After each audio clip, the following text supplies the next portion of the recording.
Andy Ruiz is a bit of a strange one because sometimes he's very complimentary of Anthony Joshua and other times he's really disparaging of him. In the lead up to their first fight, he was extremely complimentary and he kind of rocked AJ to sleep with compliments.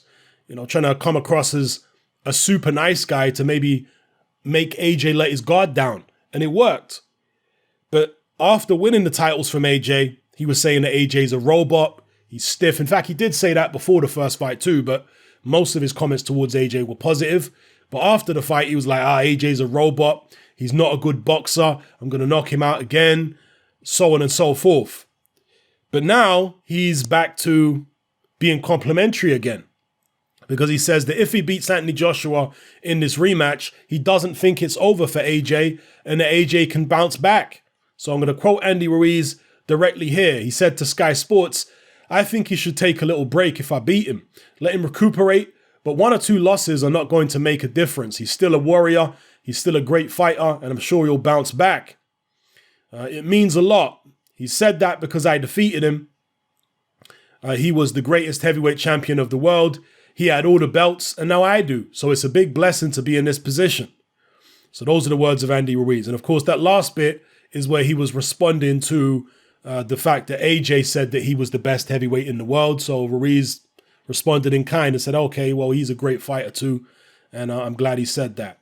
So yeah, Andy Ruiz says all kinds of different things, but you do feel that to some degree, the American boxers, when they talk to the British press, they tend to soften their stance on British fighters. They tend to be cognizant of the British fans watching and the possibility that they might be able to win over some British fans if they are not too harsh towards the British fighter. Because when they talk to the YouTube media or when they talk to the American media, they're scathing in the way that they talk about the British fighters. But when they talk to the British media, they're all smiley and a bit more respectful and all that kind of stuff. So who knows what the truth is? Is it a case of them telling their true feelings to the American media and the YouTube media?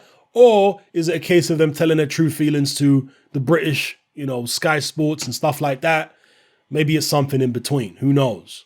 Let me know what you guys think about this in the comment section below. Does Andy Ruiz really respect Anthony Joshua? Does he really believe that Anthony Joshua is a great fighter?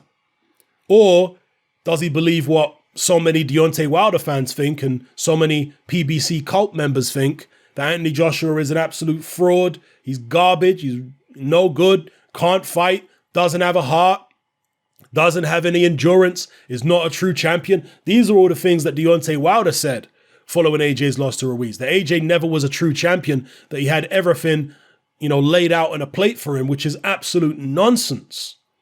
I mean, Anthony Joshua had a far more difficult road to becoming a world champion than Deontay Wilder did. I mean, Deontay Wilder never fought anybody with a pulse until he had over 30 fights.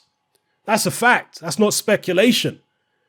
Deontay Wilder was mollycoddled. Deontay Wilder was handled with kid gloves by Golden Boy and Al Heyman, kept away from anything resembling an opponent with a pulse until he was well into his 30s in terms of the number of fights he's had. And even as champion, he was kept away from Klitschko, protected, put in with Ortiz. I mean, yeah, Ortiz looks to have skills, but how good is he? He's not as proven as Klitschko. He's not as proven as Povetkin. Finally fought Fury. Well, Fury was coming off a layoff and putting on all kinds of weight and stuff like that. I mean, there's never been a time in Deontay Wilder's career when he's gone out there and fought a guy in his prime who's actually an elite guy, or a guy just coming off being a world champion who was still very viable like a Klitschko, or somebody who was still very dangerous like a Povetkin, like that, and these are proven guys. Ortiz ain't a proven guy, So saying that AJ had everything laid on for him is just complete nonsense. Deontay Wilder is a very deluded individual. Okay, might be a tremendous fighter, but he's deluded. And I'll get onto how deluded he is in a separate video because, of course, Deontay has been talking all kinds of crazy stuff recently. And I'm sure some of you guys know what I'm alluding to here. Anyway, let me know what you guys think in the comment section below about Andy Ruiz. Does he really respect AJ or not? And what impact will it have on their fight? Will he underestimate AJ? Does he look back at what happened in the first fight with a very selective memory? Does he forget what happened prior to, him stopping AJ and him dropping him a bunch of times? Does he erase the memory from his head of being dropped by that left hook and all that preceded that, and only focus on what happened after that? Is he going to underestimate AJ and actually get beaten out of sight in this fight? Or does he know exactly what's in front of him, and will he repeat what he did first time around? Let me know what you guys think in the comment section below. It's happening. I'm out.